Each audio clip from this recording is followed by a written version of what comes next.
Здравейте, приятели! Днес отново ще ви покажа един имот, който е само единствено при нас, а когато правя аз това видео, знаете, че е факт. Днес се намираме на южното околовръстно на град Пловдив, в индустриалната му зона и ще ви покажа един парцел, който е с площ от 4909 квадратни метра. Видеото няма да е особено дълго, защото думите за този имот не са толкова важни. Той ще покаже потенциала сам. Хайде да отиваме към него.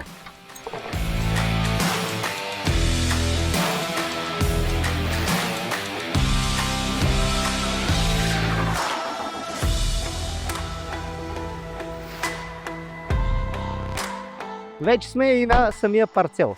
Парцелът се намира в ляво от нас, а всъщност сме само на 200 метра от околовръстното шосе и ОМВ.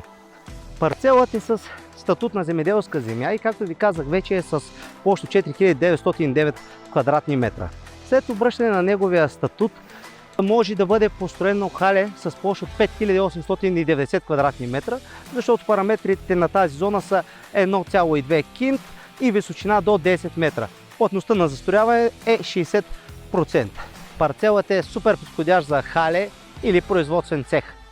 Тук, както виждате, зоната се разраства все повече. В момента се строи едно хале, следващия парцел е разчистен, а това е чекалираният път от околовръстното към Беломорски, където зоната в момента натам е жилищна, а тук е индустриална. Тоест, докато смените статута на парцела около година, година и половина, най-вероятно няма да бъдат само тези два обекта тук, а доста от парцелите ще бъдат застроени. Така че този парцел е подходящ и за инвестиция. След като смените статута му, може да го продадете на парчета или да го продадете целия в регулация. Знаете, че доста добри оферти има при нас. Това е една от тях. Когато решите, може да ме потърсите. Очаквам ви!